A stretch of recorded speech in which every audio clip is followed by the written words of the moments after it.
तो मैं आप तमाम इस जाट सरदारी का आभार व्यक्त करता हूँ और अभिनंदन करता हूँ कि आज आपने जो एक नींव का पत्थर लगाया है, ये केवल पत्थर नहीं, अपनी कौम की एक बहुत बड़ी मजबूती का ये एक मिसाल कायम होने वाली आने वाले समय में। इसके लिए आप सबको, माननीय मंत्री महोदय को, यहाँ की अध्यक्ष जी को, उपाध्यक्ष जी को और पूरी कार्यकारिणी को और अंतिम पंक्ति में बैठे समाज के सभी बंधुओं को मैं पुनः साधुवाद देता हूँ, बधाई देता हूँ, अभिनंदन करता हूँ। इस मंच के ऊपर हमारी कौम की आन बान और शान और फिल्मी पर्दे के ऊपर अपने इतिहास को जीवंत रखने वाले दीनबंधु चौधरी छोटूराम का इतिहास हो, युग पुरुष महाराजा सूरजमल का इतिहास हो, उसको अगर किसी ने कलाकार के रूप में, कलाकारी के रूप में अगर किसी ने जीवंत किया, उसका नाम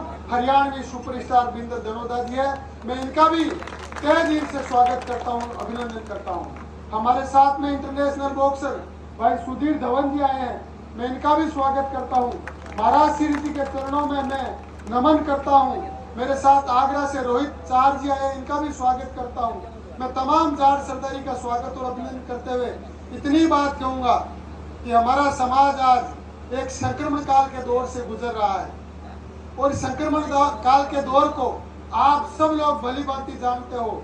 इस आने वाले समय में अपने पराये की पहचान करते हुए आप सबको अपनों की टांग नहीं खींचनी है, हम सबको अगर खींचना ही है आप लोगों को तो किसी भाई को आगे बढ़ाने के लिए उसका हाथ खींचने का काम करना हम सब,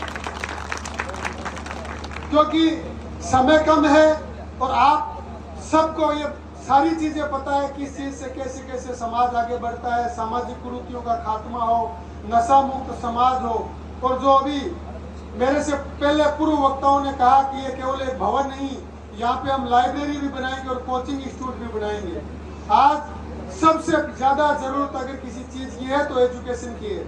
आज आपके सामने मैं खड़ा हूँ और देश और दुनिया के देशों में जाके अपने समाज को संगठित करने का काम कर रहा हूँ, तो इसके पीछे अगर कोई ताकत है तो वो मेरी एजुकेशन है। मैंने इतिहास में एमए किया, पॉलिटिकल साइंस में एमए किया, मीडिया में मैंने मास्टर किया, एलएलबी की पढ़ाई की।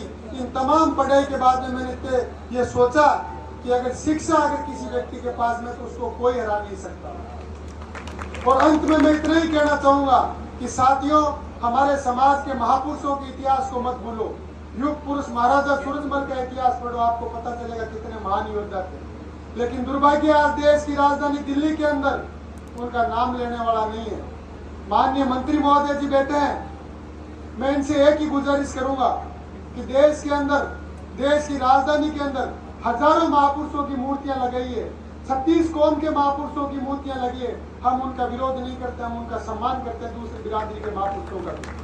लेकिन हमारी मांग है कि युग पुरुष महाराजा सूरजमल का स्मारक भी देश के नए संसद भवन में लगना चाहिए। इसी के साथ साथ में जितना भी हमारा गौरवशाली जाट इतिहास है, बहुत से लोगों की कहावत रहती है कि इतिहास लिखा नहीं गया, मैं मानता हूँ, लेकिन आज हम सब लोग पढ़े लिखे लोग हैं, हमें इतिहास को लिखने से किसी ने नहीं रोका है। हमने महाराजा सूरजमल के इतिहास पर डॉक्यूमेंट्री फिल्म बनाई और आगे आने वाले समय में दीनबंधु चौधरी छोटूराम के इतिहास को भी जल्दी डिजिटल करके उसकी डॉक्यूमेंट्री भी आपके बीच लाएंगे। इसके साथ साथ सर्व समाज के भाईचारे की नींव को मजबूत रखने का काम इस जाट समाज के लोग करते हैं। हमारे मंत्री जी हैं, चाहे भाई बिंदर धनोदा जी हैं, ये 36 कौम और लोगों के बीच जाते हैं, ये कभी भी किसी दूसरी बिरादरी के ऊपर गलत टीका टिप्पणी नहीं करते। लेकिन हम सब की ताकत बढ़े, हम सब की मजबूती हो और पूरा समाज संगठित होके फिर से हमारे देश के अंदर, चाहे लखनऊ हो, जयपुर हो, दिल्ली हो, चाहे चंडीगढ़ हो, अपनी कौम की तूती बोलनी चाहिए। मैं इतना ही कहना चाहूंगा। अंत में मैं 2-3 नारे लगवाऊंगा आप सबसे, उन नारों के साथ में मैं आपका